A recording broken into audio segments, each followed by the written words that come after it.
Welcome to the Tajarib podcast. I'm Safa Sadib, Senior Research Associate at Capital Business Hub. I'm also the Executive Editor of the Business Landscape magazine, a quarterly publication that sheds the light on the Iraqi private sector entrepreneurial scene, its investment challenges and opportunities.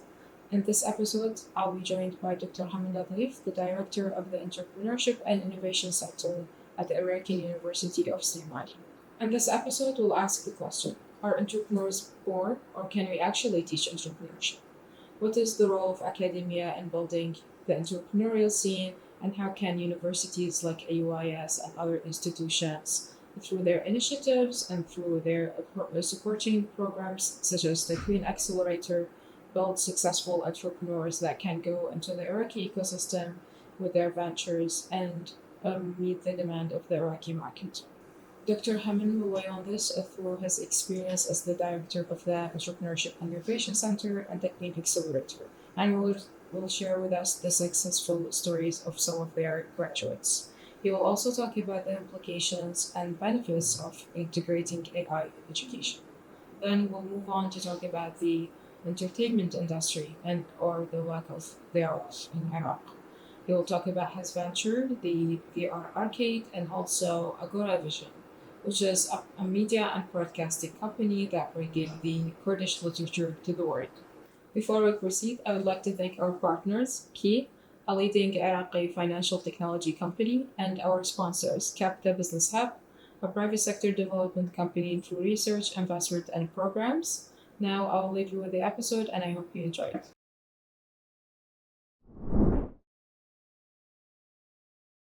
Hello, Dr. Hemin. Thank you so much for joining us today. I'm so happy to be conducting this episode with you. Looking at a very long career of wearing various hats from educator to entrepreneur to enabler, how did it all start? Maybe a brief intro into Thank you very much, your Ms. Safwa, for background. this opportunity. Thank you to the team behind Tajarib. It's a great honor. I hope my contribution to your episode and to your mission and to your audience is going to be of some value. It's been a long journey, Ms. Safwa. It is 50 years, give or take a few years, of life, of ups and downs. So since the focus is on the professional side, at the starting point was when I joined civil engineering in the early 90s. And choosing civil engineering and being accepted into civil engineering was my top choice as a high school graduate. I never wanted to enter medicine, for example. I never wanted to enter law, for example. Engineering was the field that I wanted to enter. And I did so. I got accepted into civil engineering at University of Salahuddin. I finished civil engineering as the top of my cohort, number one top student of my cohort. When I entered the job market and I joined two projects around the city of Sulaimani, I realized that this is not for me. This is not what I see myself in. This is not where I can really contribute. And then I switched into computing and IT, and then the journey probably started from there. I'm sure there is a lot more to talk about the nuances, but this is the answer to your question of how did it all start. Now, as we come to the end of the discussion today, you will realize and you will conclude that my whole journey can be summarized in two statements. And interestingly, one of those statements is an Arabic saying, and the other one is a personal kind of statement. But I will leave those two statements to the end of the podcast to see if we can agree on those two statements or not. So now I'm open to more questions.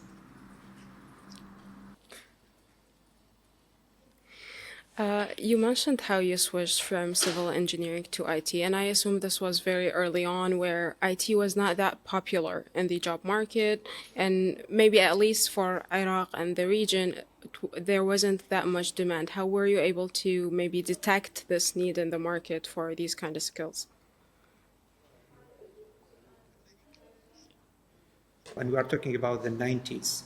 Back then was the niche of it, how unique and how rare it was. But also there is an English saying that I really believe in. It says that luck prefers the prepared. I was prepared with all the skills or the background or the education that I needed to grab the next job in IT and in computing. And the next job came to me, just knocked on the door, and I got accepted as an IT specialist at UNWHO at early 2000. So the background, skill, and passion, the self-education and self-preparation in IT, the job opportunity came together, and it basically created the second foundation of my career in the field of IT and computing. And then again, the journey continued all the way from there.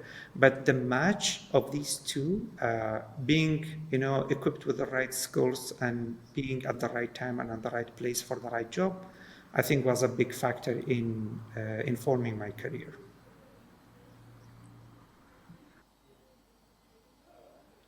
Can you tell us more in details about what did you pursue in higher or graduate studies in IT? What did you specialize on? What was your interest focused on?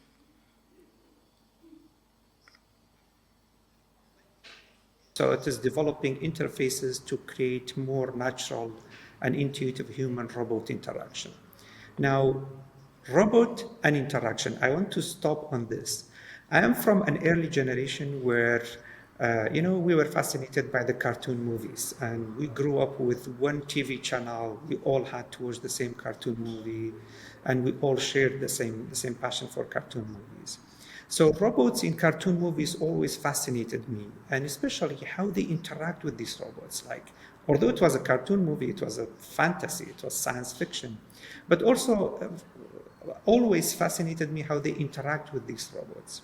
When I went for my PhD and I joined my university in the UK, I realized that they have developed a robotic platform, but the person who developed the platform had left for whatever reason. So the platform was not complete, it was not functional, it was not working. But they told me, oh, if you have any interest in robots, we have this platform for you. Before you can do anything on it, you have to complete it, make it work, and then you can continue to use it. So for me, that interaction with robots was just right there. I have the theoretical skills. I never had a robot in my life before then. I never had seen a robot for real in my life. The robot was there, the hardware was there. I had the knowledge and the skill and the passion for it. And I worked on that. So my PhD was developing intuitive interfaces for human-robot interaction. But there is a much deeper connection to that research that I want to talk about, and that is my true passion for design. And design to me is not just about product design or graphic design. Design in the deepest sense of understanding what works and what doesn't work, and trying continuously to make things better for the user, for the experience. So developing an interface for human-robot interaction was not about just enabling human-robot interaction, it was about creating a better experience for the person who will interact with the robot at a later stage. I used eye gaze tracking, which nowadays we can find it on most computers and mobile phones, but back then it was a cutting-edge technology that I used for creating interfaces and interaction between humans and robots.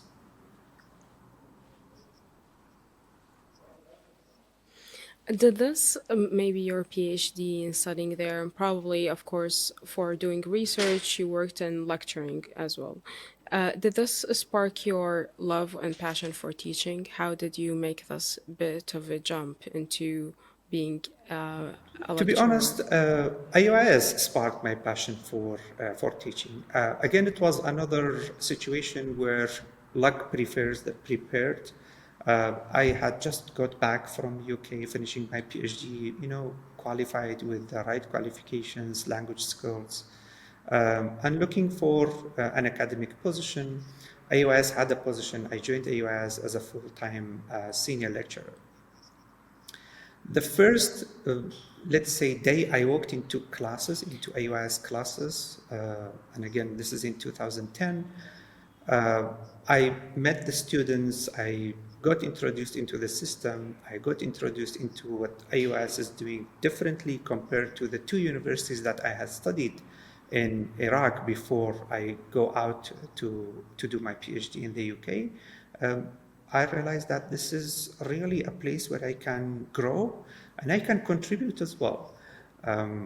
So that is what sparked my passion for teaching, and it has been a 14-year journey since then. Teaching is still one of the activities that when I do, I forget about everything else outside the teaching experience. When I'm in class, I am fully and completely in class. This is one of my flow state. When we talk about flow state, where it's challenging, but it's engaging, it's rewarding, but it's tiring. And it makes you really forget about everything outside that experience. Teaching is still one of those experiences for me.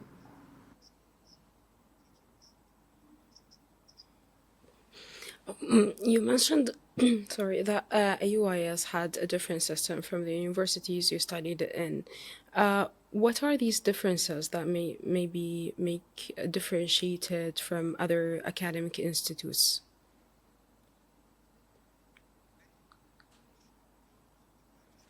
For the next chapter of my career. As a student, I have always been, a serious student, wanting to know what is expected and wanting to know what is delivered and wanting to know what works and what doesn't work. One thing that was always annoying me throughout my, student life at university, at high school, at primary school, etc., was, when we announced today is the opening day of classes of the new year, and then you dress up and you get ready and you go to school, but today you don't study anything. And then tomorrow, out of 5 classes, you study only 1. And then 5 days from now, you study only half of your classes. And then 10 days or probably 2 weeks from the official announcement of the opening day, then you start studying classes. And even as a kid, I was always annoyed by this. I would always say, why they don't just push the opening day to 2 days after? Why announce a date, but then actually start classes on a different date? This was one of the things that was different for AUIS. On the very first day of teaching in 2010, it was a Sunday morning, 9:15 in the morning, first day of classes, first day of the academic calendar. I had 17 students on my rosters according to the sheet. All 17 students were there. And we started lecturing, and not only me, everyone started lecturing immediately into the topic, immediately into the material. And that was one of the things that said, yes, this is the kind of system that I want to be part of, and the kind of system that will create, hopefully, better citizens for the future. Another differentiator was in my previous universities at Iraq, the staff and faculty cafeteria is always separate from the student cafeteria. And it has many implications. One of them is that you as staff and faculty, are separated from the students. The food is different, the pricing is different. When we got a tour of the AUIS campus, and it's still the same, by the way, we were told, this is the cafeteria. Whether you are a staff, whether you are a student, whether you are a faculty, this is the cafeteria. You come and eat here. We are all human when it comes to eating and when it comes to the cafeteria. I really loved that aspect as well, that basically we are all part of the same community, and we get to sit down with students and eat with them, and they ask us for advice and we talk to them. And there are many more kind of differentiators of the AUIS system that made me really fall in love with the system and continue my career with it.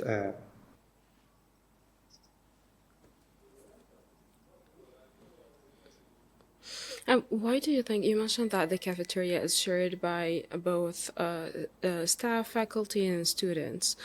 How does this system bring the integration or bonding, or what is AUIS also doing in terms of bringing both sides closer?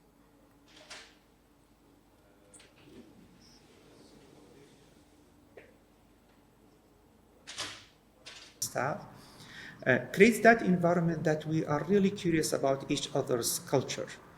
Like a student from Baghdad is curious to learn how a student from Sulaimani behaves and thinks. A faculty from the state is curious to learn how a faculty from Sulaimani thinks and behaves. And we always share this curiosity for understanding each other more, getting along with each other more, and creating fun and lovely memories with each other more. That's why the cafeteria has been one of the places where we sit together. Our president comes to the cafeteria and sits in the cafeteria and eats in the cafeteria. And sometimes he joins students randomly without knowing them. He just joins, students to see. So what's student life? How is student life? Remember, in classes, we do not get time to really interact with students on a personal level. It is just that class material, that subject material. When we get the opportunity to sit together in the cafeteria, then we get to know the students more on a personal level, and they get to know us on a personal level as well. And as much as the technical aspect of us is important to either side, the personal aspect is important as well. Students are curious to know, why we chose teaching, why we chose academia, why we chose AUIS. What do we see in the future? What do we see in now? What do we see in the past? And all of these discussions are basically, you could call it cafeteria discussions. You can have it in a cafeteria environment. But when we are in class, you have 60 minutes. This is for class, whether it is assignments, whether it is lecturing, whether it is assessment, and etc.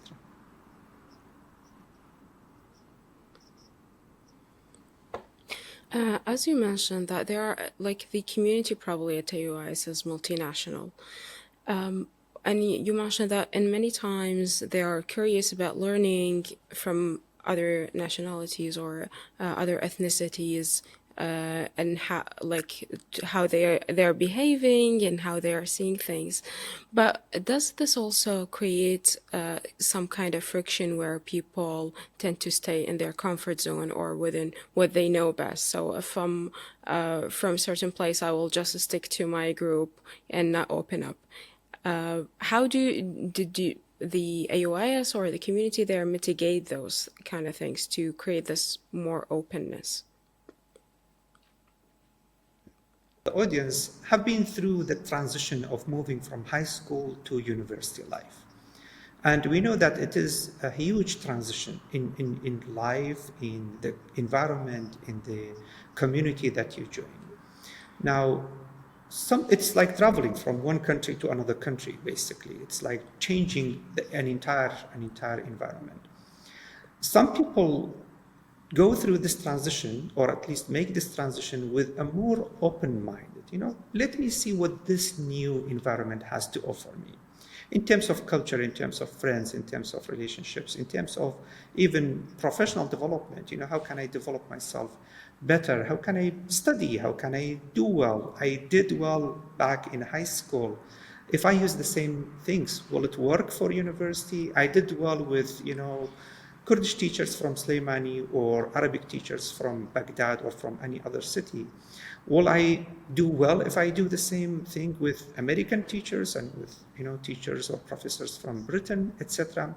Some people go in with an open mind and with questions, and they want to experiment and explore and find answers to those questions. Unfortunately, this is not true for everyone, Mustafa, but when you are part of a larger community, then the momentum of the community might affect you and might help you get out of that, let's say, narrow zone. Be more open to it. And we see students transform from the day they walk into AUIS to the day they walk out of AUIS. And that's what we love about AUIS. It's not just about the technical information that we pass on to the students. It's about the personal transformation that they become. Because no matter what you teach them today, in 4, 5, 10 years, that technical information might be obsolete, but the personal transformation will still remain with them and will carry on with them.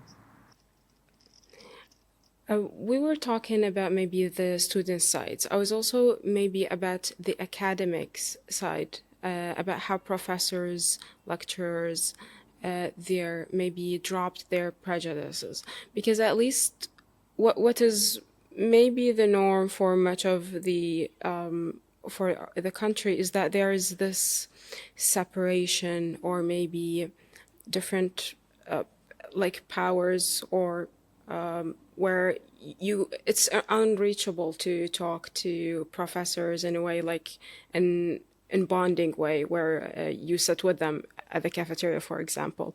Maybe also on the side of professors, it's not easy for them to accept that this is normal, that they are reachable to students and they outside the lectures.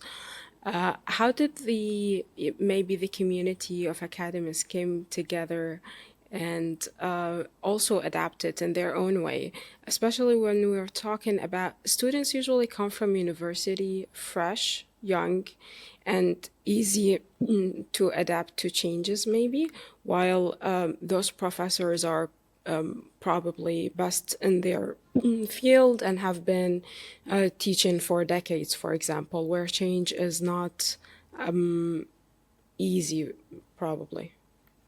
Good question, Ms. Safwa, and I really like that you asked that question. A university is a human system. And what does a human system mean? It means there is a system that drives and controls the individual humans inside the system. And that drive and control and mentor includes, behavior, includes perspectives, includes, perception, etc. But it is also composed of, humans. It's not the building, it's not the land, it is the humans.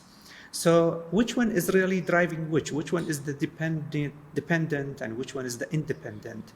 It's very hard to tell, but it's the starting point. Like people who create a system, and this is very, very important for entrepreneurs as well. It's the foundations, it's the starting point. We have many universities from we have many professors from other universities from Iraq. Forget about the expats, forget about those who come from outside of the country. We have professors from universities from Sulaimani, from Duhok, from Erbil, from the south, from the center of the country. And when they join us, I would say 90% of them adapt to the system and do the same thing and follow the same thing as our system expects them to do. They do not do this and they do not behave like this or think like this or have these perspectives in their own universities or in their Iraqi universities, because that system does not accept this or does not expect this. But when they join AUIS, then they join basically the culture of AUIS. So it is the foundation, it's the culture that you create from, let's say, from the beginning. What kind of culture do you create? What kind of impact do you want to create? What kind of experience do you want to create? And then this will just scale up and scale up and scale up. So I think that's why it's very important to have a clear idea of the kind of culture that you want to create. And we talk about the corporate culture, the work culture. What's interesting is that, Ms. Safwa, there will always be a culture created. You as the founder, as the president, as the initial team, as the founding team, for example, either decide on what culture you want to create, and then everyone will follow that culture, and that culture is created, or another culture is born randomly, organically, which will be against what you want and against what you can handle, but it will still be created. Now, once a culture is there, systems and strategies are very, very hard to fight culture. There is this very interesting saying in English that culture eats systems and strategies for breakfast. No matter how many systems, no matter how many strategies you bring into a corporate, if the culture does not accept it, you will find it very hard to make any changes. So you have to work on the culture. So AUIS is about this culture that was created from day one. When I came for the job interview, I met with the receptionist, with a secretary, and immediately my first talk was with the president of AUIS back then. That culture disseminates down to like every faculty is available, every staff is available, every administrator is available.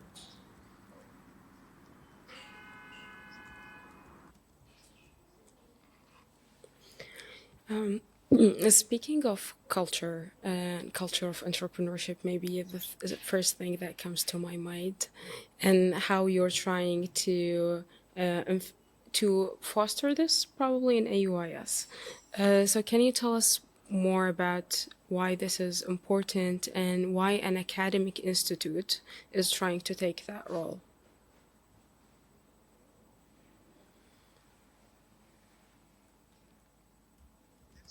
On one of the sayings of Prophet Muhammad, I believe, that it's not just what you do, it's basically how what you do impacts others who see you and who follow you. So if I park my car in the wrong spot on the street, it's not just one parking spot and one car. 10 other drivers are going to come and see me park like that, and then they find it, okay, so now I can park in the same way and I can park in the same way. So as an academic institution, we educate, hundreds and hundreds of youth that will be our future engineers, doctors, teachers, administrators, entrepreneurs, you name it. So we really want to develop them with the right culture so they can live with the right mindset and perception and culture, and they can recreate the same culture. Therefore, as an academic institution, as I mentioned earlier again, we believe in the value of what we call it soft skill and mindset and culture, as much as we believe in the value of the technical information that anyone wants to get, whether they major in IT, they major in SE, or they major in engineering, for example.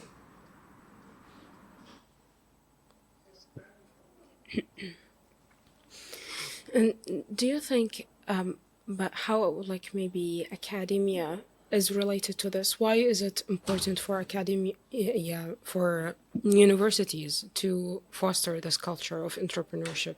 Because until maybe very recent years, universities didn't care for this much. Their job was just to educate people with the curriculum, the material for them to pass exams and graduate. And then they choose to do what they want with their lives. But why we're trying to teach them or enable this entrepreneurship or entrepreneurial mindset during their university years?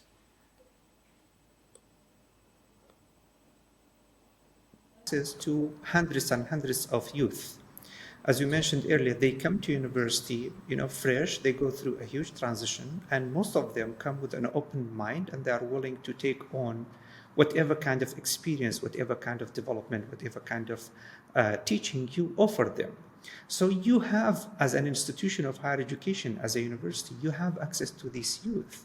This is an advantage that not everyone has it. An entrepreneur does not have that. A company does not have that. The government does not have that. Only universities have that, whether they are private or they are public universities. Universities have that. Universities have access to these youth for at least 4 years, if not more, or at least 2 years, even if we talk about, technical institutes, or 3 years. This is a very, very long time on a daily basis that allow you, and not only allow you, but also make you responsible to develop the right kind of personality and right mindset for what the future of your country and what the future of humanity really needs. This is one. Second, the rest of the society outside of universities are actually looking at universities to see what universities are doing and how they are doing it. Businesses look up for universities. Governments look up for universities. Random citizens and civic societies look up for universities. So universities, in my opinion, have a much bigger role to play because they have a much bigger responsibility to respond to. It's not an option, but we also understand that requires the right kind of administration, the right culture, as we mentioned, and the right resources.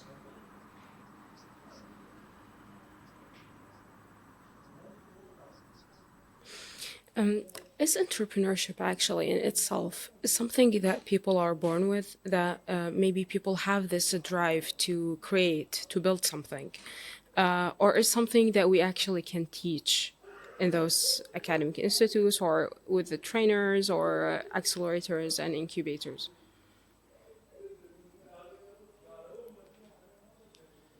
in a simple way. Let me think of an example, Ms. Safwan. If you bring a seed of, a flower and put the seed in this concrete ground, that seed will not be able to give flower, okay? But if you put it in the right soil ground, then it will blossom flower. It will grow as a flower plant and it will give out flowers. But if you bring the seed of, of a fruit and put it in the same ground, that will just produce fruit. It's not going to produce flower.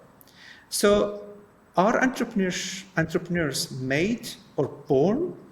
It's both.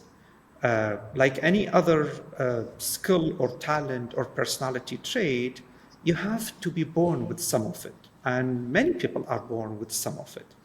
But what makes the difference? What makes the difference is the right environment. Because if entrepreneurs are born, then we don't need to teach them. We don't need to worry about educating them. We don't need to support them. And that's wrong. They are born with some entrepreneurship traits. But what makes that entrepreneurship trait, what makes that amount, multiplied and big and impactful and come out is the right environment. So entrepreneurship is not for everyone. No matter how much you teach people, not everyone is going to be an entrepreneur.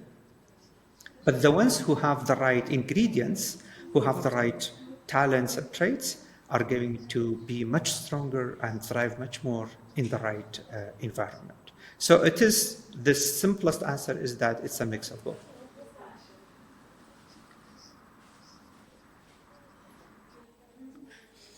While we were speaking about entrepreneurship, you talked about your very rich background in IT.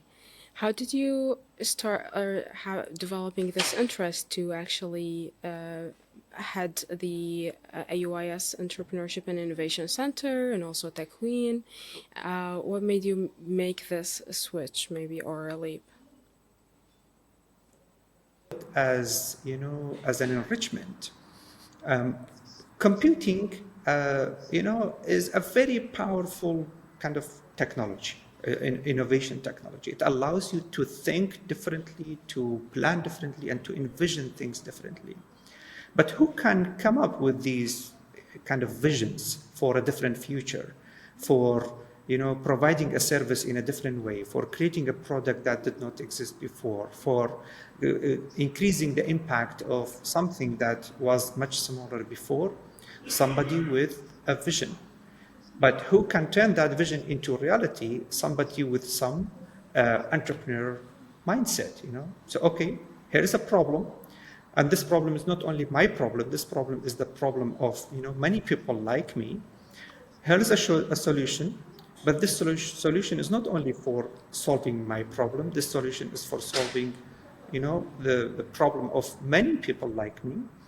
And here is a technology, here is a tool, here is, multiple sets of tools and technologies that allow me to really make this solution better, make this solution larger, make this solution grow and expand and reach many more people.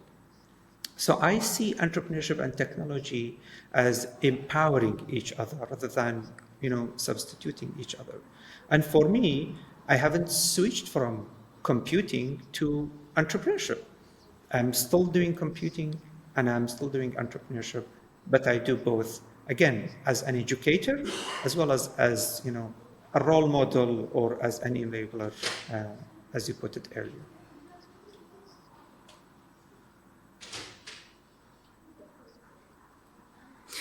Since we're talking about Takween and the Entrepreneurship and Innovation Center, can we know more in details about them, the activities they do, what they aim to achieve, and other maybe details?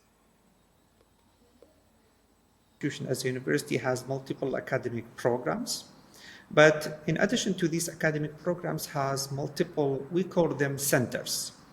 These centers are legal administrative units that are dedicated to activities and promotion and research on certain aspects of life.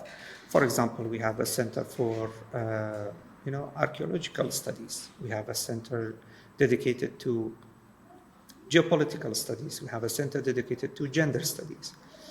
And one of the centers is dedicated to entrepreneurship and innovation. Now, the mission of the center is to promote entrepreneurship coaching and education, not only for AUIS students, but for AUIS staff and faculty, and for non-AUIS beneficiaries outside of AUIS. And this is where Takween comes in. Takween is a funded program. It's one of the programs of the Entrepreneurship and Innovation Center that has been targeting trainings and service to non-AUIS community, to outside beneficiaries. We have over 100 startup graduates from various Takween programs.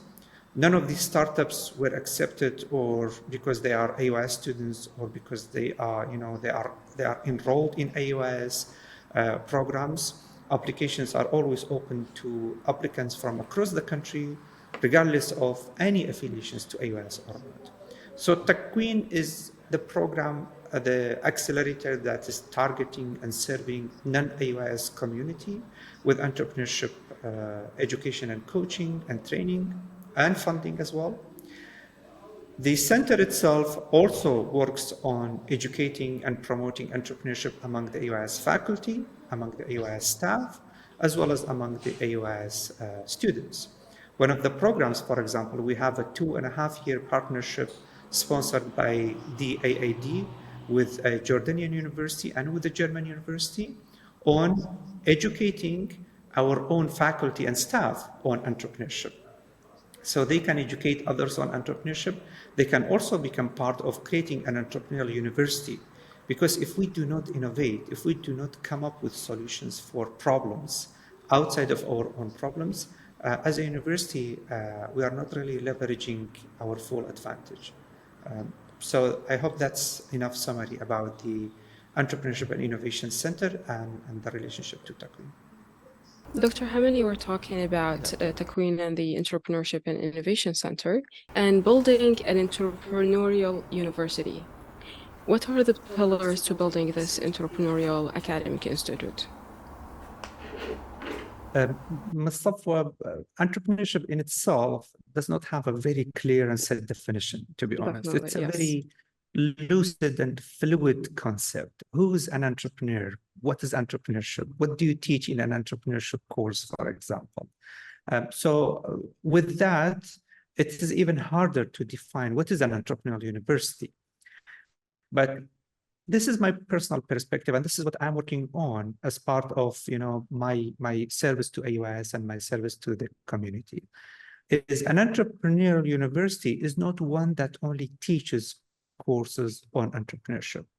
It is the one that promotes entrepreneurship, teaches entrepreneurship, also shows role models of successful entrepreneurs within the institution and outside of the institution.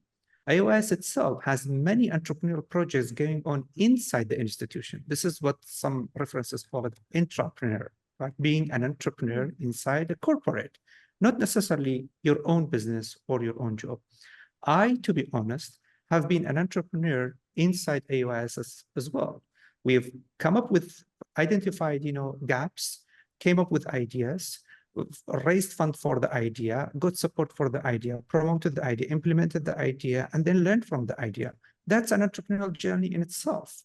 And we go through that all the time at AUIS.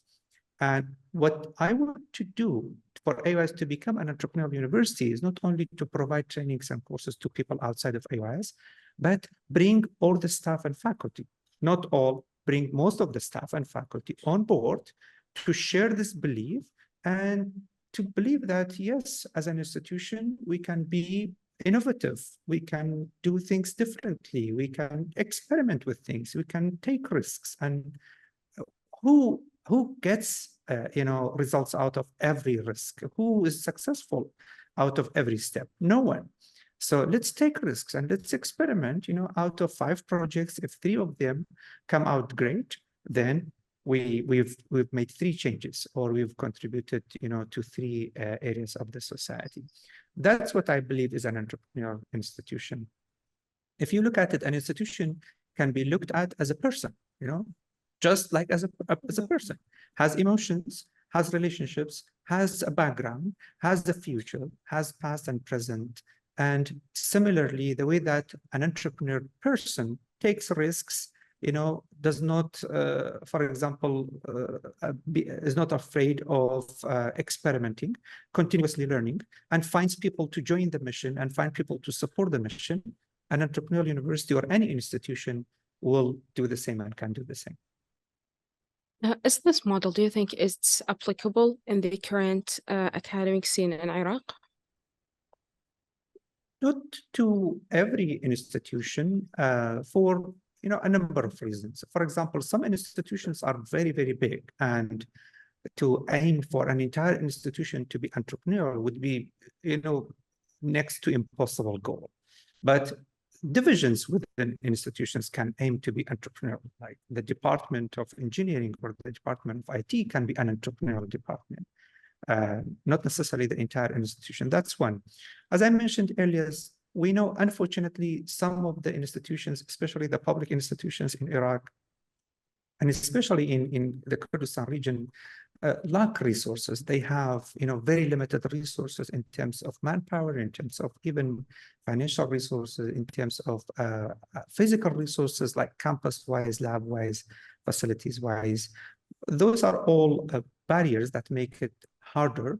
But the smaller institutions, especially the private institutions that have some freedom in how they operate and how they do things, they can choose not to just be after, the net profit at the end of the year. They can choose to be after the net profit, as well as, some changes, some role models, some activities that we throw out into the community. So I think there's plenty of room for multiple institutions to be entrepreneurial institutions, to be entrepreneurial universities. And this is also true for the corporate world as well, not only universities. Like, businesses, SMEs, large, corporates can be entrepreneurial and can continue to innovate and to promote the values of taking risks and innovating and investing in creating a future that does not exist yet. This is fostering partnerships with other universities to exchange knowledge. Is this something that we can maybe do on a very local level between universities in Iraq to exchange knowledge, exchange experiences, maybe promote or at least spark some change in institutions to turn real institutions? Absolutely. And to be honest, that is one of the main goals of our Ph.D. program, as I mentioned earlier. Our partnership is to create the right momentum and the right ingredient, hopefully to influence and to educate and to help the larger scene of higher education with entrepreneurship and innovation. And one of our partners is, Hashemite University from Jordan. We were there attending a 3-day kind of roundtable on the higher education role in entrepreneurship in Jordan. And you can tell that the higher education has a significant role in promoting entrepreneurship, creating entrepreneurs, supporting the ecosystem, supporting the economy of the country as well. But the government as well has reached a point where it believes in entrepreneurship and innovation and is supporting the higher education system, as demanding the higher education system to do so. Unfortunately, so far, on a governmental level, neither in the Kurdistan level nor in Iraq, we do not have that clear drive and desire and demand from the government to institutions of higher education when it comes to entrepreneurship and innovation. We hope that will change at some point because it's a must, and that's why we are in this mission together. Hopefully, to help the government realize that and help the institutions come on board. Is there anything that the higher education in Jordan is doing, maybe specific steps or something you observed that supports the ecosystem in Jordan that maybe we can actually apply to the ecosystem in Iraq? But for one, the government is putting forward funds to create VCs, multiple VCs in Jordan that support, startups that need funding and that show potential. Second, for example, the government demands every university student to take at least 2 credit hours on entrepreneurship during their time at university. So every university is offering courses on entrepreneurship. The government is also requiring and supporting research on entrepreneurship. One of the things that we, especially at an academic level, we really lack here in Iraq is the research on entrepreneurship. There are attempts and there are papers and there are publications, but on a larger scale, it's not as significant as in other countries. Because if we do not do research, if we do not ask questions and collect data and answer the questions, we will not know exactly what works and what doesn't work. Where is the gap and where isn't the gap? This is part of our discussion in the panel that we had previously as well together. We know there is, a gap in tech skills, but unfortunately, we do not know what is the kind of the gap, how big is the gap, which city is the gap, how is differentiated. Lack of data and research makes the job of the advocates and of the change makers really hard. So in the Jordanian higher education, tens of faculty are involved in research on entrepreneurship, and continuously papers are released and seminars are released and presentations are released that give insight into the people who want to make change into the entrepreneurship scene. Speaking of data and the lack of data and about the Iraqi ecosystem in Iraq, or in general about all different sectors, we do lack data. You have attempted previously to have a foundation for data and analytics and information. How did this go, and what purpose it's serving, and how can maybe help decision makers improve the current situation in all different aspects? Can I be very open and honest about that? Yes, terrible. Definitely. It went terrible because I couldn't find, support for it to continue. I could find internal support from the institution, but I could not find external support, for it to continue. But that is part of the entrepreneurial journey as well. Not everything I started at AUIS, even as a faculty member or as an administrator, has worked out well. But that, we call it CDAT, it was Center for Informatics and Data Analytics. We got initial seed funding from, 2 personal contacts, to be honest. I'm grateful for them. We set the foundation, but because the university did not allocate more resources to it, we could not find external funding for it to continue. Unfortunately, it did not continue. That does not mean there hasn't been any other attempts outside of AUIS for promoting data, for creating data, and for sharing insights. Business Capita is a great kind of example that I always, Business Landscape by Capita is a great example that I always, in my conversation, refer to it and say, we have at least one periodic publication that measures and talks and brings insight into the entrepreneurship and innovation ecosystem in the country. But for me, that was one of the failed startups within the university, you could say. Thank you so much for sharing the story with us, in all honesty. Thank you also for the shameless promotion. I'm very flattered and very pleased to hear that it's doing something. We are also struggling with this, and we wish that there are more attempts to actually provide data for the ecosystem, because it's very necessary for everyone to do their work in whichever sector they're definitely working on. Do you think there's something maybe we can do right so we can create this attempt again for like CEDA or any other foundation or center for data and analytics to serve for the Iraqi ecosystem? What can we do right? It is a matter of resources and basically a focus, Ms. Safwa. no matter how capable we are, and no matter how confident we are, we cannot do everything, and we cannot be everywhere. And Definitely, yes. I reference one of my latest articles again that was published by your prestigious magazine is do less but do well. So I realized at some point back then, I think this was in 2014 or 15, 10 years ago, when I founded SIDA. And at that point, I realized that I couldn't carry on and continue this further. So I let it and moved on to other activities and other initiatives at the AUIS. But we definitely can find funding for it if we are persistent. We can find the right team, we can find the right mindset, and we can support it. Can we change everything? No, but there's always something we can change, right? There's always something we can change. Let's have, okay, the government is sensitive about data when it comes to oil. The government is sensitive about data when it comes to taxes.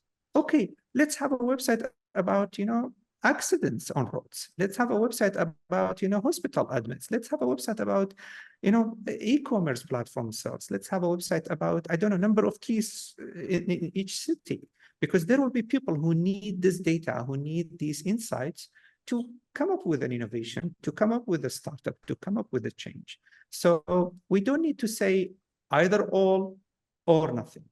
No, we can definitely do this with the right team, with the right people, and also with the right support.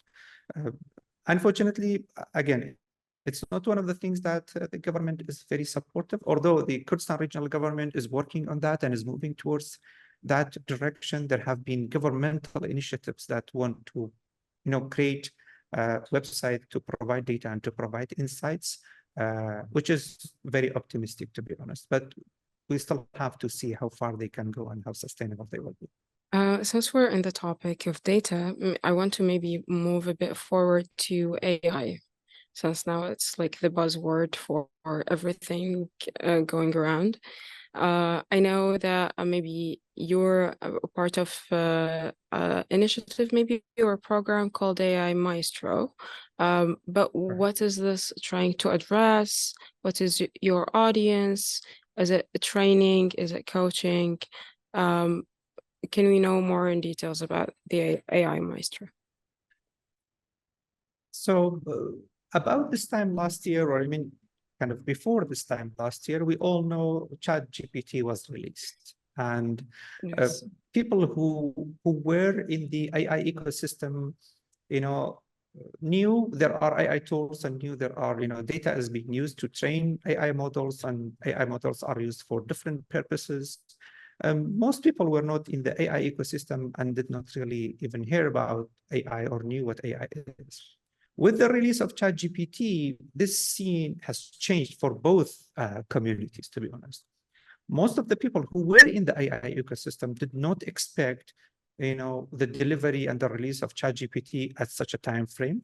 They were expecting such a development, but 5 years, 10 years from now, the people who were not in the AI ecosystem, were very surprised with ChatGPT and then got on board of ChatGPT. One of the things that ChatGPT seemed to impact most was education, and not education of what to teach students and how to teach students, but how to assess students' learnings. Because as an institution, as a formal institution, regardless of the state that you are in, as a formal institution, you are responsible for assessing the knowledge of the students before you hand them the diplomas. When they leave your doors with their diplomas, that means they passed your filters of knowing this information that's on the transcript and demonstrating this information. And this was a shock to many faculty and many educators and many teachers around the world, because it came very, very fast. It came out of nowhere, and it just changed the scene. So being in the field of AI and technology myself, with the president and with AUIS administration, the board of trustees, it was found necessary to dedicate a role to look into how AI and how especially generative AI is going to impact the university business, the university operation, how it is going to impact work as administrators, how it is going to impact teaching, how it's going to impact learning for staff, for students, and for faculty. I'm honored to be kind of assigned that role of the AI Maestro, which is basically looking into how generative AI should be looked at, should be incorporated into the university operation, and how the university community should be educated on generative AI and its impacts on teaching and learning and working. That's in a nutshell what the AI Maestro is. At this stage, the AI Maestro's focus is on AUIS community itself, AUIS students, AUIS staff, and AUIS faculty. And in the last semester, we've given trainings and workshops to staff, trainings and workshops to faculty, trainings and workshops to students on generative AI and what to expect. I hope this will also become one of those entrepreneurial ventures where it can really expand beyond the AUIS community and serve the larger academic community, both as staff, students, and faculty. But at this moment, it is limited to the AUIS community. Maybe can you share with us, in also a nutshell, brief about how is AI actually impacting the educational institutions and the educational process in general? Oh, that's very hard to tell in a nutshell. It's a very open-ended question. And the state of AI currently, right now, it's a state of mystery, to be honest. And this is not me, this is not AUIS. I believe this is the whole world. We still really don't know if this is a hype, one of those hype stages where it will die out, after a short period of time, and it will just be things that we talk about. Or this is really that revolution that mankind has been waiting for, and we created the next, let's say, doomsday ourselves. So it's very early to decide. What is very important and very clear is that people need to be awake and need to stay in the loop of how is this evolving, whether you are a staff member, whether you are a faculty member, or whether you are a student. And my role at AUIS is to help our community, our staff, our faculty, and students to see some of the things that probably they will not see otherwise, or they are not aware of it otherwise. The most important things for any institutions of higher education, or for any educational institutions right now for the world, is to continuously train and educate their faculty and their teachers on what these tools can and cannot do. Because these tools are not superpowers yet. There are so many things that they cannot do. If people don't really know them, then they might overestimate or underestimate their impact. Having a bit of education will help you better assess what they can and they cannot do. And that is very, very important for this stage right now. Is there any maybe set of skills or things that we need to develop as individuals to keep up with this revolution of AI incorporated in everything currently? A set of skill to keep up with AI. I think the most important thing is to always be open to change. Things change. What worked yesterday, what worked last year very well for you might not work this year, might not work next year. So as we continue with life, and especially in the professional line of operation, the most important thing is to be open to change. See how what you want to do or what you are currently doing might change.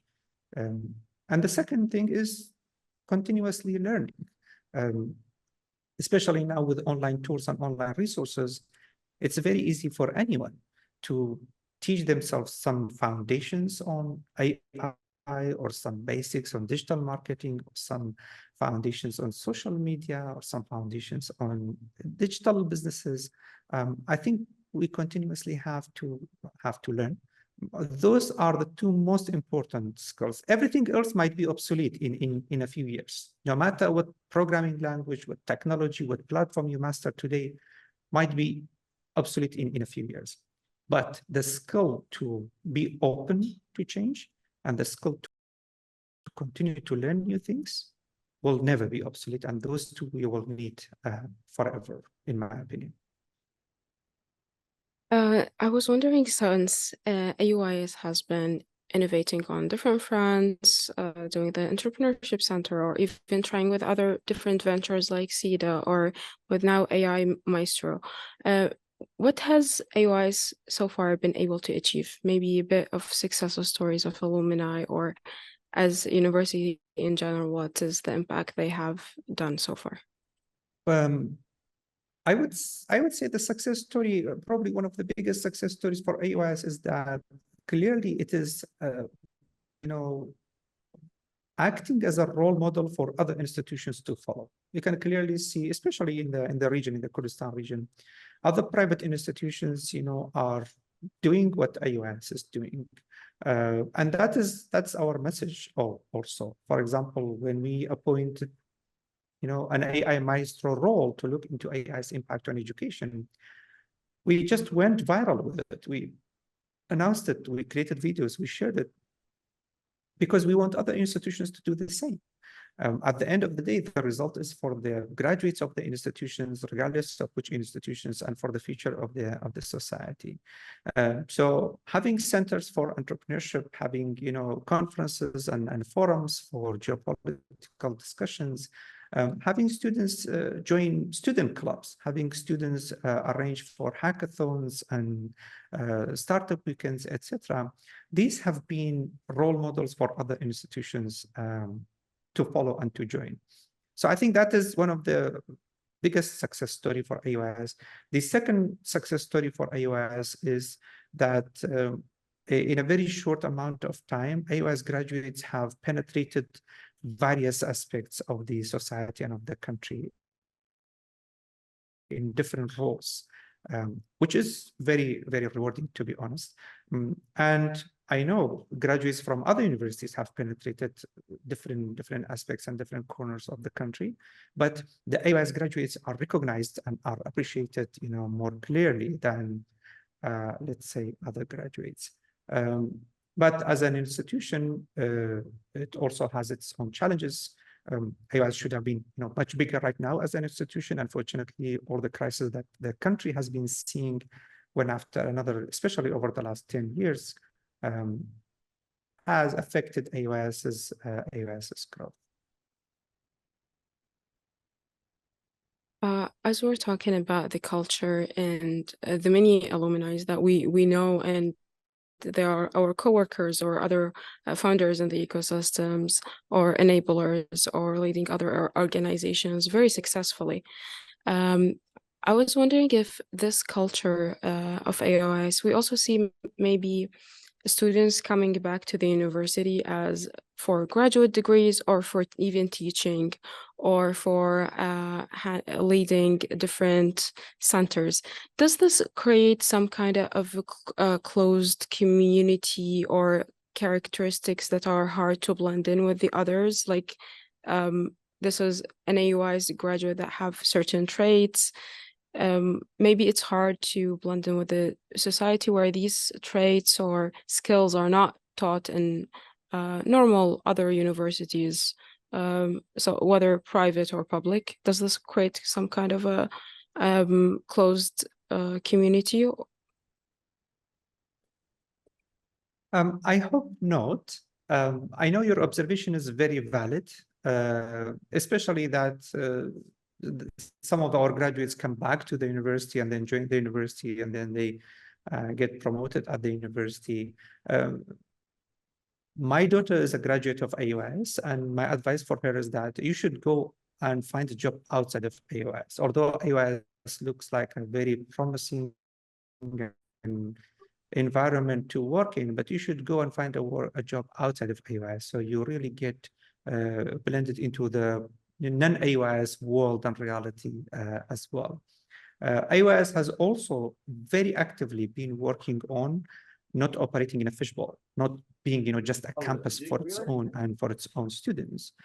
through field trips, through activities, through volunteer activities, through inviting, open days and inviting people to campus, through taking students and taking faculty and staff to refugee camps, to for picnics, to areas, the remote areas, to hopefully not let that clear barrier be formed between what AUIS community or what the AUIS environment climate has versus what non-AUIS climate has. But that is a reality that cannot be eliminated entirely. It's true for any other graduates from any other institution, to be honest. A graduate from, let's say, University of Baghdad, when they join your office and there's another graduate of University of Baghdad, they will blend with each other more than with other graduates from other. It is just the history, but that is not something that is everlasting. It might be true for the first year or for the first 6 months, and then people will blend into the work environment as they see fit. I want to move on to a different theme. We talk so much about your work as a enabler for entrepreneurship and also as a professor and the culture of entrepreneurship and entrepreneurial institutes.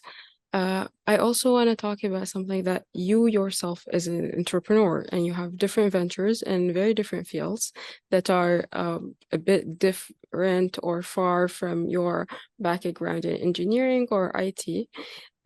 So one of the things I want to talk about is Agora Visions. What are you trying to do with Agora Visions? What is the value or purpose you're trying to serve? And also, why the sector? Thank you for asking. So why entrepreneurship? Let's start from that. I really believe that entrepreneurs could create a better future for us. In countries that governments are very active and very strategic and very smart about defining the future for their society and their citizens, entrepreneurs don't have such a big role to play probably, because government has funding, government has resources, government has, strategies and plans for the future. In countries like us, unfortunately, we can clearly see that the government is struggling on multiple levels, let's say. So who should come to rescue? Entrepreneurs could come to rescue. And that's why I really believe in the values that entrepreneurs could bring to the society: finding problems, finding solutions, scaling up these solutions and making these solutions sustainable and work, and changing, the daily life of people around whatever aspect they choose to work in. So I believe in entrepreneurs, but I cannot be a good enabler to entrepreneurs if I don't go through the journey myself. I cannot teach you how to drive, for example, if I don't drive myself. I need to know what driving really involves. What are the challenges that you might face? What are the difficulties that you might face? What are the mistakes that you might make? So I can prepare you for this, and I can help you with this. So that's where my main drive to become an entrepreneur came from, is I wanted to go through the experience myself. So when I sit with an entrepreneur, I advise someone, I guide someone, I know how to advise them, I know how to guide them. That's one. And second, I have always, enjoyed creating solutions, coming up with ideas, creating solutions, and, seeing these solutions basically, work. I call it, discover, develop, and deliver. Like discover there is a gap, so there is a solution. Develop that solution and submit it. Agora Vision was founded to use advanced technologies to help the Kurdish library reach the global audience. There's only 6 million Kurds in Iraqi Kurdistan, but there is around 40 million Kurds around the globe. The Kurdish library is very rich, but unfortunately still uses the physical form of print and libraries and bookshelves in Iraqi Kurdistan. Millions and millions of Kurds need access to the Kurdish books, to Kurdish literature, but they reside outside of Iraqi Kurdistan. What's the solution? Technology, audiobook applications and digital prints, basically, or ebooks, as we call. So Agora Vision is using the latest technology to globalize the Kurdish library and increase its impact and reach globally beyond the Iraqi Kurdistan. It is one of the Iraqi startups that has customers from around the globe. And these are not just subscribers or fans or followers of Facebook page. These are actually paid customers from around the globe. So it's an Iraqi startup that operates in a global market, which makes me very proud. As a family and as a person, we have very strong ties with books and with publishing and with writing.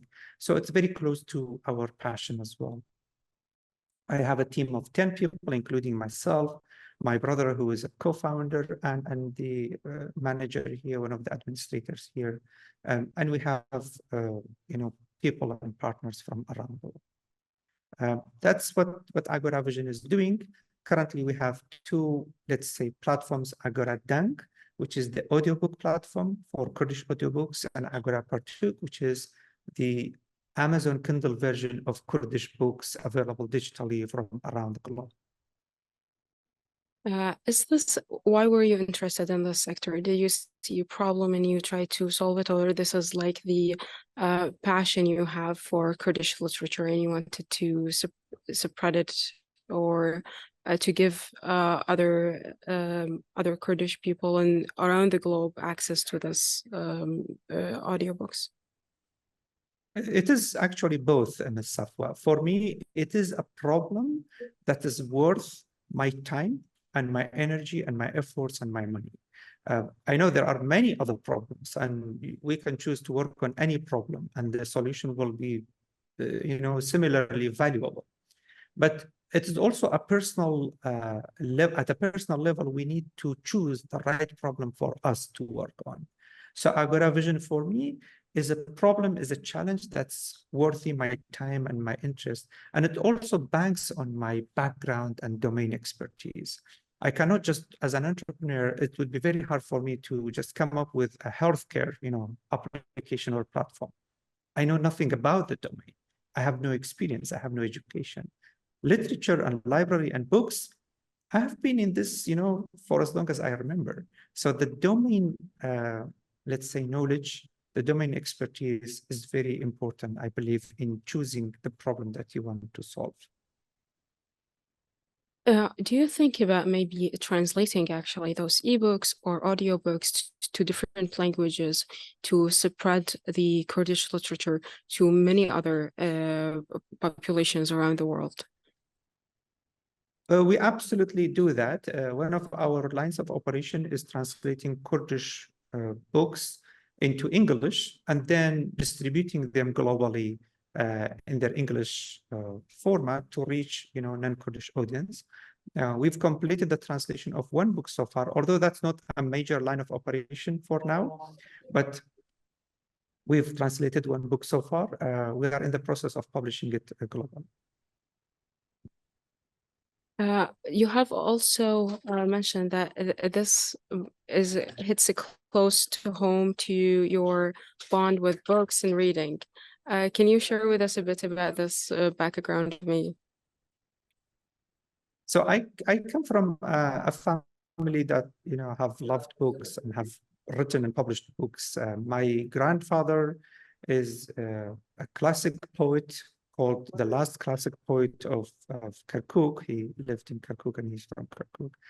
My father, before he passes away, he authored 14 books, published, I think, 6 of them, and 8 of them left unpublished. My brother is a novelist. I personally, at some point, had some passion for poetry reading, and I still, I'm very big passionate about poetry reading. I published my poetry booklet, a few years ago. I have written lyrics for Kurdish songs, some very famous Kurdish songs. In fact, I used to write in Arabic and Kurdish when I was in my first university degree. But I quit writing because I decided to support the writers and people who do writing. So I'm becoming the the channel that supports disseminating the writings of people rather than becoming a writer myself. My uncles, they write poetry, they write books, and they are multilingual. My oldest uncle writes poetry in Arabic, in Turkmeni, in Kurdish. So I think the family, we have it in the family. So entrepreneurs have something that they are born with, actually. Absolutely. Since we're still talking about Agora Vision. Is this sector is profitable in Iraq, or this is a part of the social responsibility you feel and the passion for entrepreneurship, and also the personal passion for reading? So a very good question. This is a startup, Satwa, and a startup is basically an assumption that's seeking approval and then hopefully sustainability and then hopefully growth. As we know, first stage is you have product market fit. Second stage, you have, break even. And third stage, you have growth. We are still, after 2 years of operation, in the product market fit. We know that our products have customers. We know we have customers from around the globe, which is our target customer. And we know people really are willing to pay for this because the services that we provide, the products that we provide, have demand. And if we find the right people and if we deliver the right product at the right time, we will make sales. We are still too far as a startup at this stage, to be honest. We are still too far from even breaking even. So we are burning money on a monthly basis. And what makes it worth it is the passion and the belief that, this is a problem that I have to work on. If I have some time, if I have some money, this is where I want to put my time and my money to create something. But for it to be impactful and create the impact that I wanted to create, it has to be financially sustainable and even profitable. Not to put money in my pocket, but if it is not financially sustainable, I cannot invest in it all. Investors won't invest in it continuously forever. It has to reach a point where it is financially sustainable. And for it to grow, it has to reach a point when it is financially, scaling as well. The Kurdish library and working on Kurdish only is a very niche market. Not everyone who speaks Kurdish or who is a Kurd is going to be interested in reading books or in listening to audiobooks or in digital books, for example. So the market is a very niche market. But hopefully we will find one way or another for it to be sustainable and to continue operating. It is more of a big childhood dream to put all my knowledge and expertise together to create some kind of impact on a global scale. I couldn't come up with ChatGPT. I couldn't come up with, Tesla. This is my contribution and my legacy to serve a global market. I hope I will be successful. It's too early to decide, I think. We really hope to see this venture very successful, and it has a beautiful message. I was wondering if you have any maybe Kurdish authors or books on Agora that you would like to recommend to the audience to add to their reading list for 2024. For the Kurdish speakers. Yes. So currently we have a catalog of over 90 books that are available as audiobooks on our audiobook platform. I would say, many of these books have been selected. All of these have been selected very carefully, but many of them are masterpieces of writing, of creativity, of authentic Kurdish literature. And they have been narrated in a very, very professional and advanced style. That's available. We currently have 25 books available on Amazon Kindle as ebooks, Kurdish ebooks. Some of these come from very profound Kurdish authors from around the globe as well, that they're all worth, a try and reading. So I wouldn't be able to pick one book out of, 120 plus books. To us and to me, they all are worth our resources and our investment. So, but whether the viewer or the listener is a reading person or is a listening person, we have it both available for them. Dr. Hemin, you also ventured into other startups, not only Agora Vision, but you also have a Mirror Maze. So I understand maybe the Agora Vision, where it comes from your passion and your social responsibility as well. But what does the Mirror Maze come in? Where do we put it here? Do you like it? Is it something you're interested in, or is it a problem, or is this opportunity you identified in the region? Yes, that's a very good point to bring up, Mustafa. What is even a mirror maze? You're like, what is a mirror maze? Yes, let's start with this question. What is a mirror maze? Yeah, we still have the official license from the government, but the government team, gave us the license and telling us we really don't know what this is, but we don't mind giving you the license to go and build it. So the mirror maze comes from a childhood passion. As a child, if you talk about my passion, to be honest, one of my deepest passion has always been design, and we spoke about that when you asked me about my PhD. Yes. Design to me is not a product design or graphic design or architecture design. Design as a thinking process, the process of learning about something, thinking of a new way of doing it, experimenting, and then crafting. This is the process of design, and I have always been passionate about design.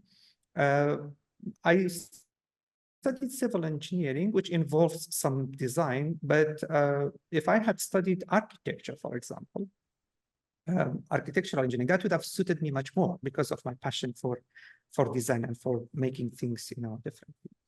So one of the areas of design that I'm really interested in is just amusing and fun experiences, when you create experiences for people. And that's where the robotic interaction came from as well. You create experience for people. So in 2014, I believe I was in California and I passed by a sign said Mirror Maze. And I went in, it was $10 entry. I paid $10, first time in my life to enter a mirror maze. And I found it really fascinating. This is science, this is art put together. It has become a business, but also it's a business that creates these smiles and laughters on the face of everyone. And how come no one has thought of this in Iraq before? The first concept of a mirror maze was developed almost 335 years ago in France. In 335 years, no one ever thought of creating a mirror maze in Iraq. I came back, I had some, spare cash, we call it play money. I had some play money. I hired an employee, and then I hired an engineer, and then I guided them, and we found the people, and we found the place, and the first mirror maze in Iraq was born in Family Mall, Sulaimani. And then we also opened a branch in Family Mall, Erbil as well.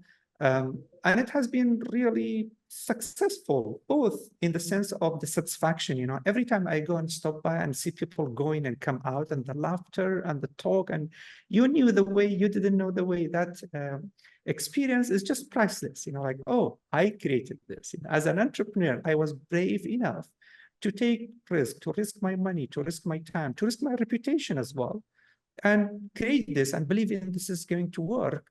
And oh my gosh, it actually works now. So that's where the mirror maze comes from. It's the design component of it is a very early childhood, but turning it into a business and into experience where people go in and live is part of my entrepreneurial journey. Does this also apply to the VR arcade? Absolutely. The VR arcade is more, I think it's easier to explain. It's VR, it's technology. Yes. It's using technology to create fun for the public. The VR arcade has been in operation for 5 years now as well. Probably thousands and thousands of people have come and have tried it. And we love that we actually customized some of the VR games into Kurdish and Arabic content. So it is a unique experience and it's operational. The experience that people get from it is very rewarding.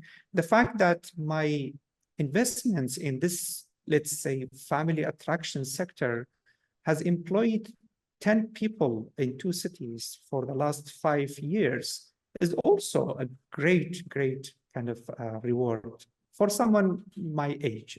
It's not probably necessary for everyone, but for someone my age, that's very valuable. I can see that in you having employees for your venture, but also in educating and bringing and raising future employees and employers for the entire country. So I'm pretty sure this is a very fulfilling journey.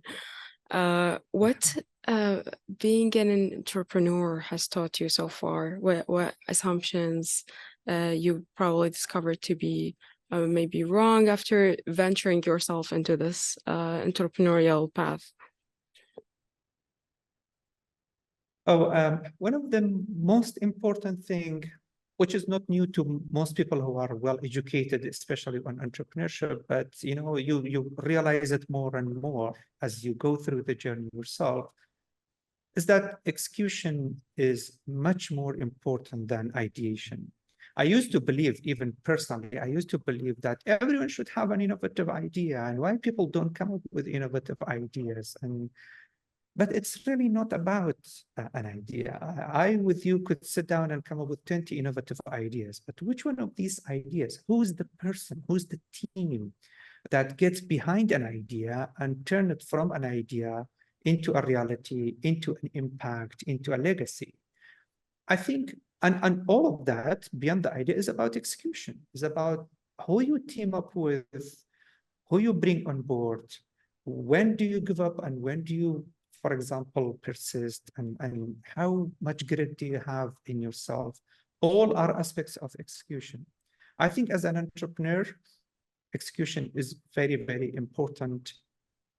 The second most important thing, I think, in my opinion, is knowing what you stand for, Ms. Safwa. You will go through very difficult, hard, pressing times. If you don't know what you stand for, you will break easily.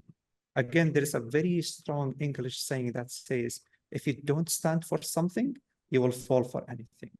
Having core values for who you are as a person, for who you want your venture to be as a venture, is very, very important because it helps you, easily decide what's for you and what's not for you.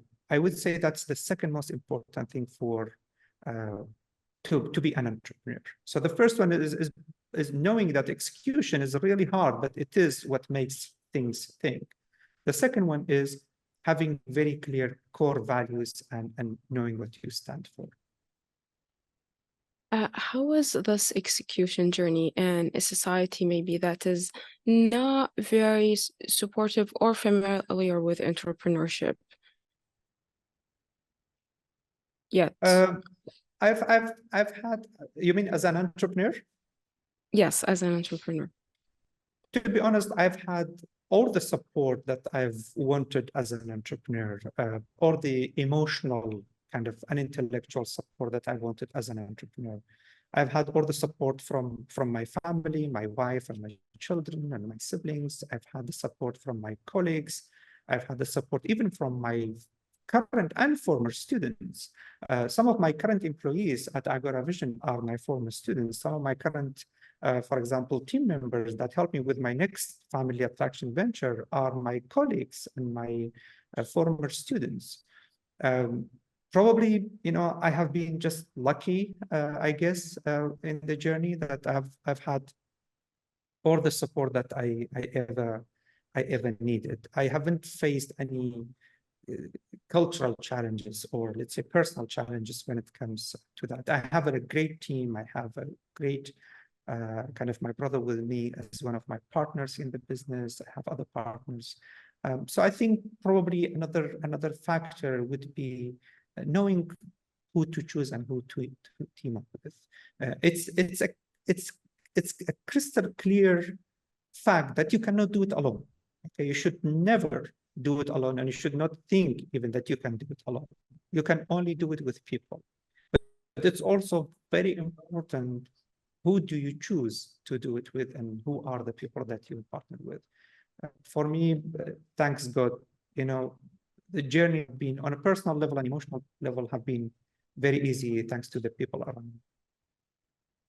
Do you have any other piece of advice maybe for entrepreneurs navigating their path in the Iraqi ecosystem? Know that it's not going to be easy. It's going to be difficult. It's going to be a path full of ups and downs. And that's why not everyone is doing it. You know, like, because if it was easy, then everyone would do it. So that's why I mentioned you need to choose a problem worthy the challenge, because there will be multiple challenges. And because there are multiple challenges, that's why, you know, not everyone is doing it. Why Agora Vision is the first company in the history of Kurdish literature and publication to publish Kurdish books on Amazon Kindle.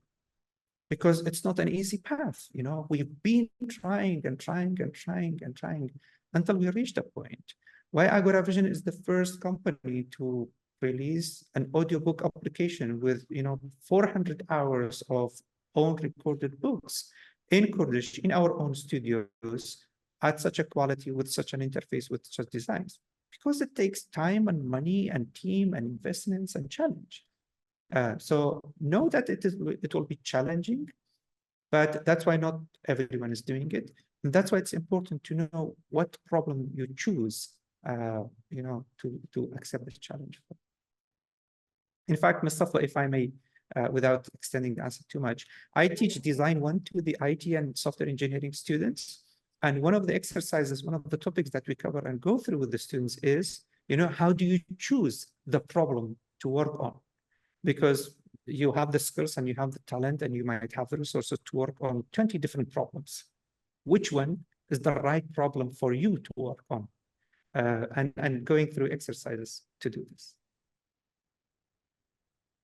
As we're coming to an end, I know you have a very strict philosophy in life about doing less but excelling more. And going through this like an hour and a half of your journey and the many hats you wear as an entrepreneur, enabler, as an educator, professor, how do you practice this? How do you make time? How do you manage this many ventures? Ms. Safwa, we have a lot of time. You know, the week is full of hours, the day is full of hours. If we just know how to manage it. You know, the way that getting rich is not about how much money you make, it's about how you manage the money you make. Is being efficient is not about how much time you have, it's about how, you know, you manage your time.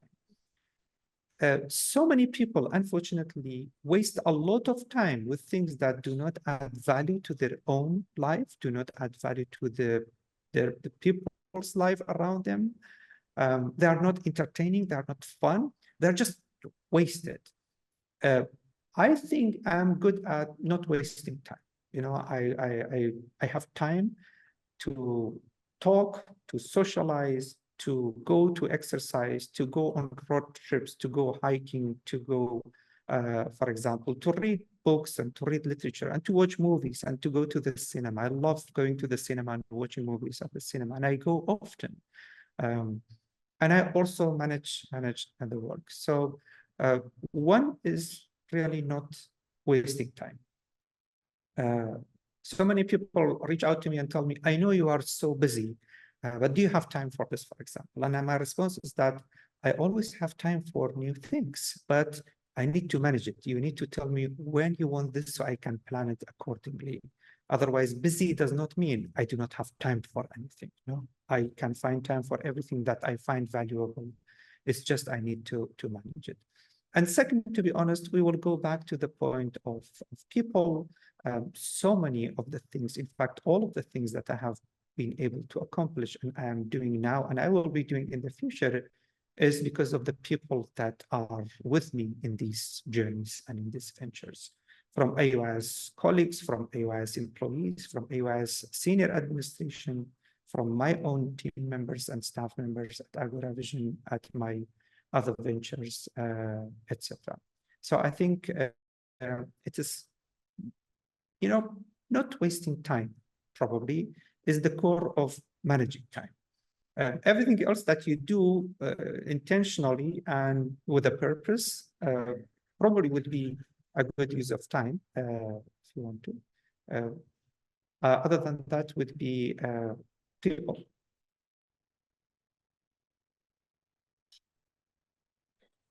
Thank you so much for sharing this advice with us, because I know at least in the world of today, we're always so busy and doing so many things, but it's rarely that these things actually get done or get executed well.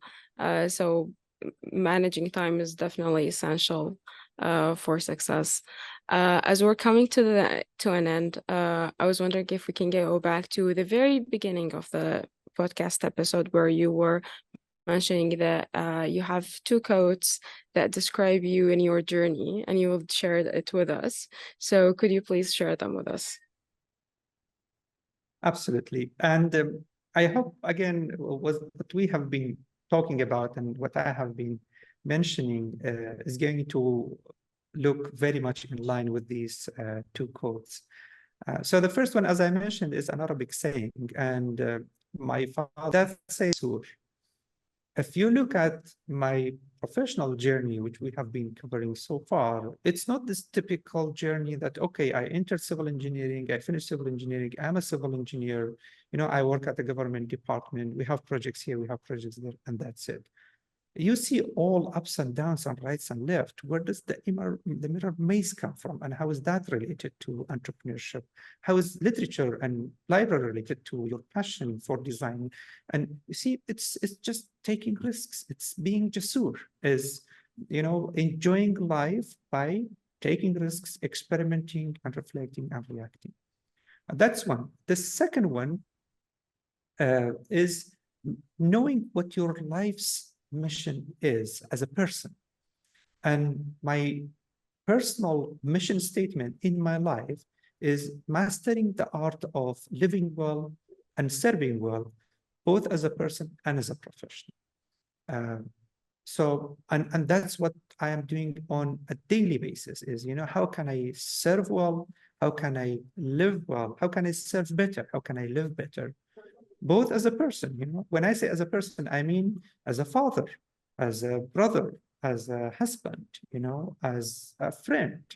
And when I say as a professional, that is as an educator, as an administrator, as an entrepreneur. How can I live better? How can I serve better? Those two core codes basically are among the ones that drive my life. Related to the first one, there's also a very powerful English phrase from a Kurdish novel that says, it's a shame not to fly when you have two wings. Like, when you have wings, you should fly. And that's what they say, the sky is the limit. So you have to be in the sky to enjoy life to the max. Fate definitely favors the brave, and I can see this very well reflecting in your journey. Dr. Hemin, I reached the end of my questions. If there is anything else you would like to share with us, the floor is yours. Thank you very much again, Mustafa, for this opportunity. Thank you very much to the team of Tajarib. This has been a wonderful conversation. I hope some people find it inspiring. Some people find it useful and educational and informational. I hope we will be able to share our experience and our thoughts and our perspectives with the next generation, because we as a country, as a society, and even as humanity on a global level, we really need change makers who see potential for doing things better and who commit to doing things better, but with the right values and ethics. I hope we can accomplish that through these platforms. And thank you very much again for the opportunity. Thank you so much, Dr. Hemin, for your time and effort and sharing with us all those amazing stories. I had the pleasure of having this episode with you. It's been amazing listening to your journey. It's very inspiring, and I'm sure our audience will learn a lot from it. Thank you so much again for